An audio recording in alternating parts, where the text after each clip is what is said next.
So you've decided to become a roller coaster enthusiast. Great decision. But while learning about wooden coaster manufacturers, you probably have stumbled on how exactly you could tell them apart. But in this video, I'll be showing you how you could tell these manufacturers apart just by looking at POVs, so stay tuned. I'm OG, y'all new to the game.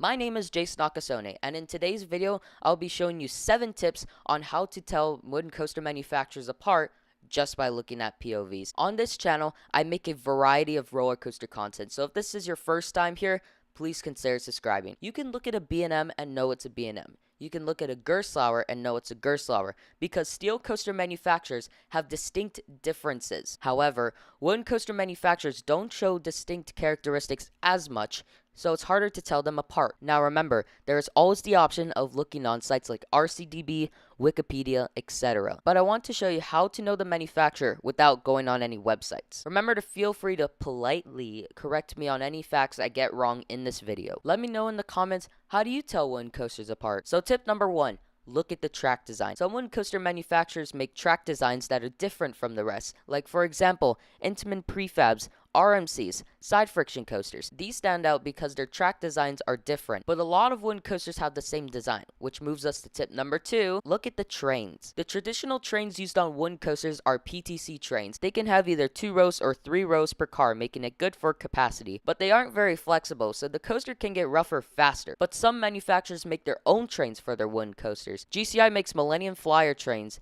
They have only 1 row per car, allowing for more flexibility. These trains usually have fences in the front, but the restraints make it hard to get airtime though, at least from what I've heard. Gravity Group makes their own Timberliner trains for their wooden coasters. These trains look very comfortable and have a comfortable lap bar, allowing for more airtime. They also make a distinctive sound that I like.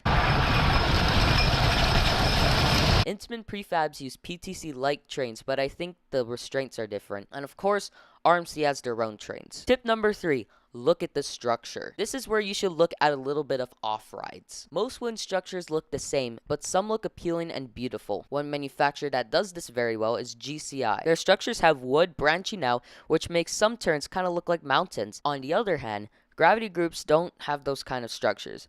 Other manufacturers do this too, but not on the same level as GCI though. Tip number 4.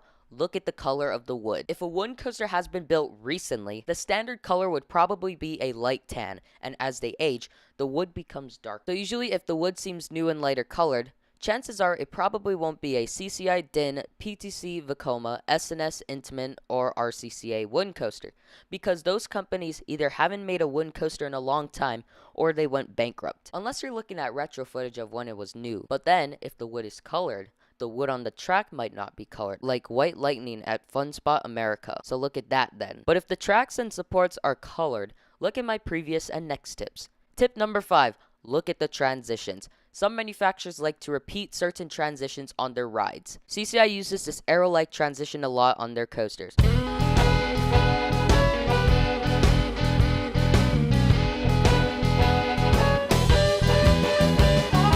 GCI also uses the snappy transition where it gives you a pop of airtime before going into a turn. It goes from positive G's to negative G's in a millisecond, making GCI's turns more exciting. While on the other hand, Intamins, RMCs, and Gravity Groups have smooth transitions just like a steel coaster. Tip number 6. Look at the layout. Some manufacturers like to repeat certain elements or styles of turns. Most GCIs tend to have twister layouts with mostly banked turns with that snappy transition I talked about before, along with some bunny hops. They also either have a curved drop or an aeroplane drop. You'll rarely see a GCI with a straight drop. PTCs have out and back or cyclone layouts. They use a lot of anti-rollback devices, or basically little chain lifts without the actual chain.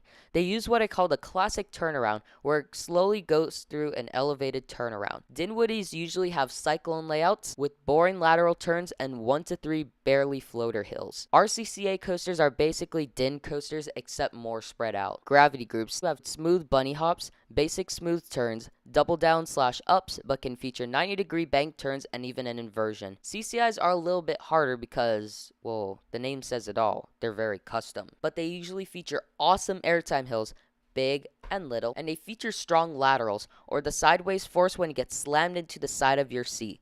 I happen to have ridden a CCI, and that is Ghost Rider at Knott's Berry Farm, and I can tell you, they have strong laterals. Intamin prefabs have a turnaround before the drop, and from what I hear, they feature some of the strongest airtime on the planet. Oh, the airtime on this is unbelievable! RMCs, whoa, that's an easy one. Tip number 7.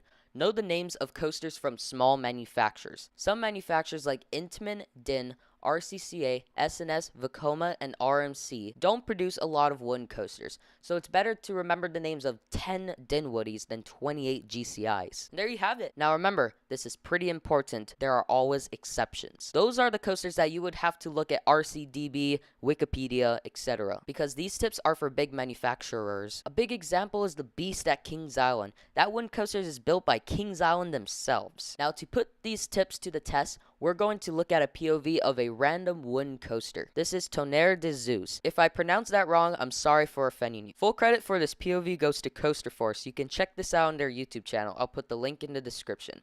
Now immediately what I noticed is that this coaster uses PTC trains.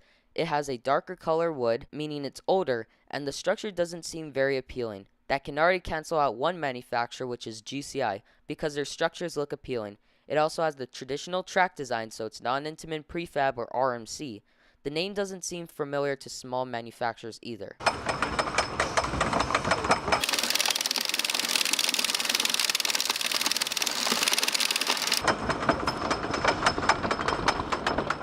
One thing I noticed is that the shape of this coaster's lift hill isn't similar to manufacturers like GCI, so this is definitely not a GCI.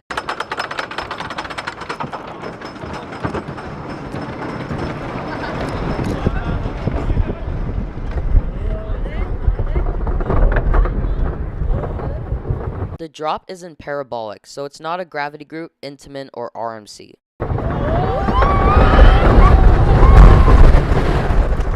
That transition right there is very CCI-like.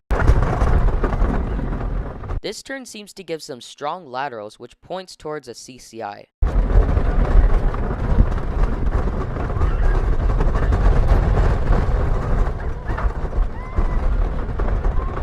The layout seems pretty exciting, so it can't be a Din or an RCCA Woody.